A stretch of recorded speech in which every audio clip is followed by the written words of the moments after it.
As I think about the call of God in my life, it goes way back, way back, way back. Even back as far as when I was about 3.5 years of age.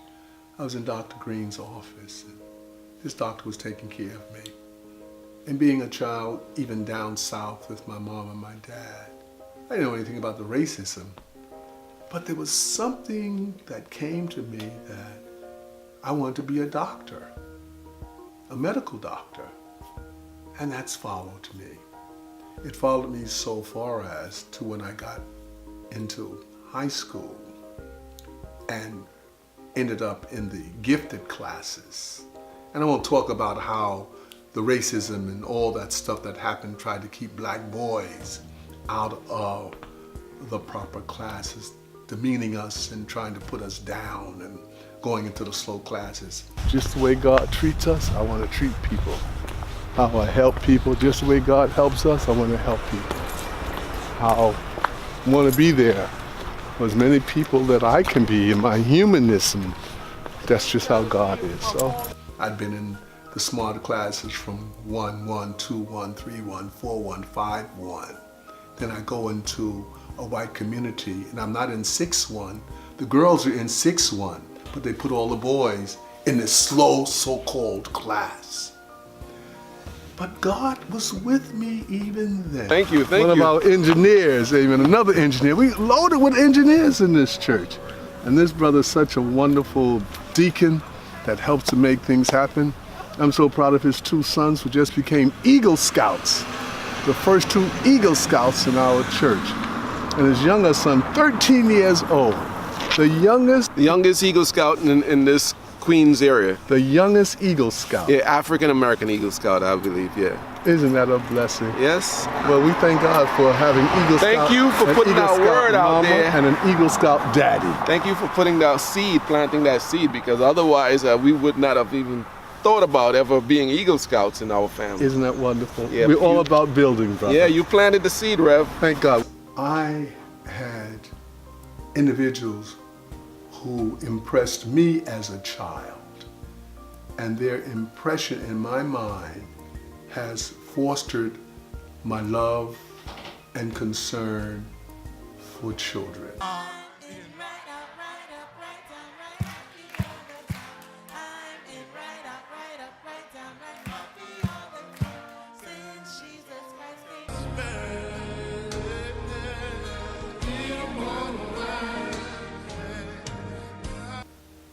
I attended the YMCA on Carlton Avenue, and there were leaders there, young men, young women, who were dedicated and committed to help the young people in the community. So that became a part of my being. And therefore, again, looking at the young brothers and sisters on the block where I lived, we had a strong bond back there.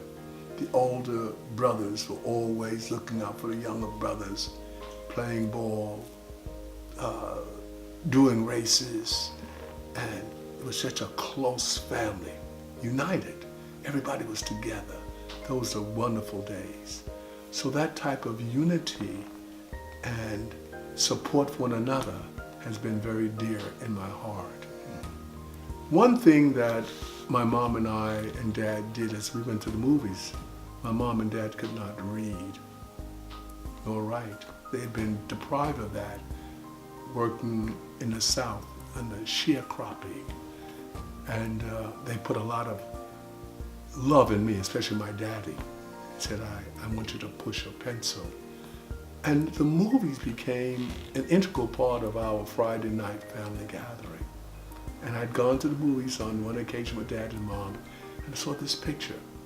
And I saw this movie, and it was like people in a village, I don't know where they was, but like Greenwich Village, and they were very engaged in having a center for children. It was like a daycare center or a school, and that stuck in my mind.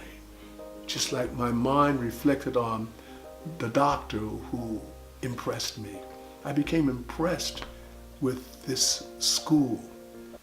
And it came to pass that on occasion that I went to a school and saw some children that reflected back on this particular movie.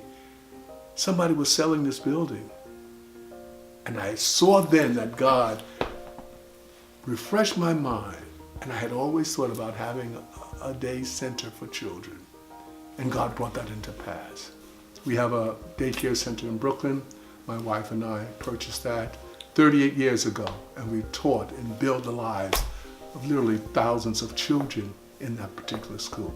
So this thing of even mentorship and children was an impression that God had given me many, many years ago. And it just keeps flourishing and growing and expanding.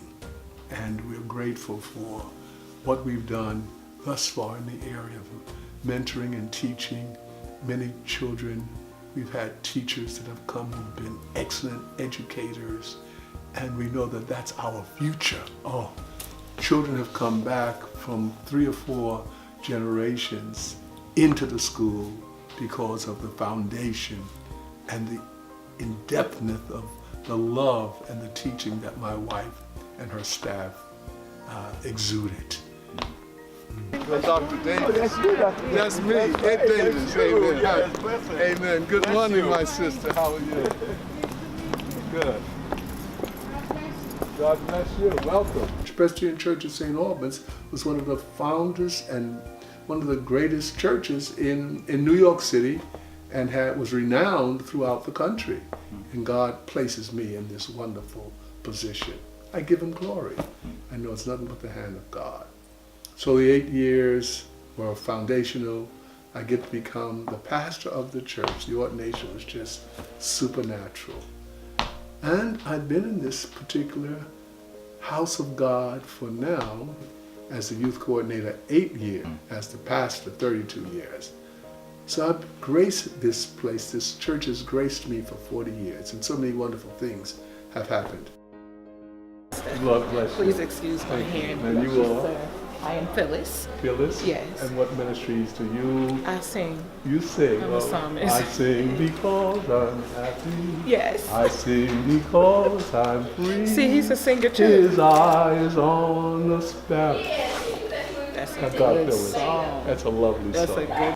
When we see men taking out a gun and blowing a young girl away, that's nothing but the enemy, that's the devil. When we see so-called officers who are supposed to be taking care and defending people and putting people in neck holes and killing them, that's nothing but the enemy. And I don't know what happened over on Farmers Boulevard with that store, but it looked like someone deliberately backed up and ran into that beauty parlor, and that's nothing but the enemy. Satan is really trying to tear you down, but God is more powerful. This community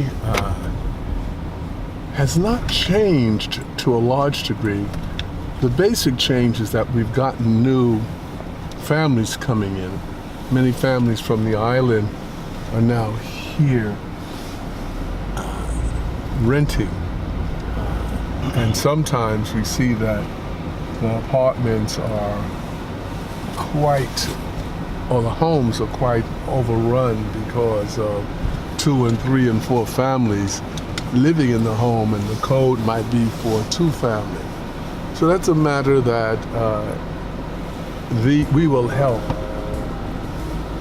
eliminate, at least to some degree, by having this project.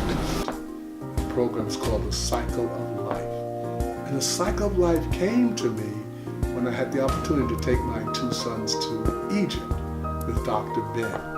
We were in Egypt, I went to a village in Aswan. And in that village, I saw the cycle of life, the beginning of life, children, the day of life, just life in all its beauty. And that stuck in me. So I came back home. And when we started thinking about a name for this property, it's the cycle of life. The cycle of life is in the midst of being constructed now. This particular unit has 67 affordable apartments, 1 and 2 bedroom apartments for the people in the community. As you can see, most of the infrastructure work has been done already. The wiring, the plumbing, the sprinkler work, and so on. So in very short order, this will all come together nicely with beautiful tiled floor, and it really would be fulfilling your vision. You know, Thank you. You're the vision maker. So many of the wonderful men and women in the church who contributed, and the 4 engineers, our special lawyer. We Yes. had everything right in the house. God Yes. just orchestrated this. Well, we're Rev, so proud of you a guys. lot of it had to do with you not only having the vision, but being able to equip us to be motivated and encouraged and driven in order to fulfill Well, you know who that is? Yes. That's the Lord who motivates all of us. Well, Rev, inspires us with that Holy Spirit Yes, to indeed. keep going forward. The occupants Yes. will see these spaces as dwellings that they are certainly going to keep in the manner that they want to receive them, and Good one, brother. it will be a blessing for them in their lives. Yes, we're here in one of the apartments, and we're standing right now in the living room. As you can see how bright and airy and roomy it is, and we really do feel that it was a great design, and it certainly will serve as just a wonderful dwelling for all people Yes. who are in desperately need of living quarters here in our community. We're so grateful. Yes. And the lights, too. You heard about the light. Oh yes, The Lord yes, God says, let your light so shine before men and women, that they might see your good works. yes. And glorify God. Thank God for the lights. Yes, the indeed. light that is put in your life, my life, and all the team's life. Certainly. And the wonderful church of Presbyterian Church of St. Albans. The light that comes forth through the ministries. There's so many of them. And you're right on board making this happen. Yeah. My chief engineer.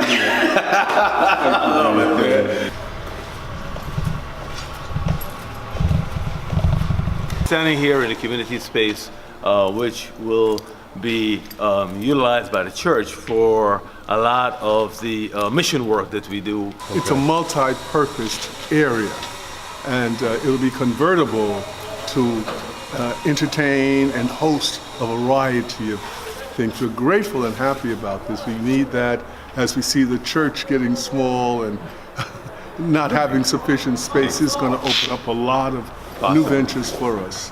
And we give God praise for the vision.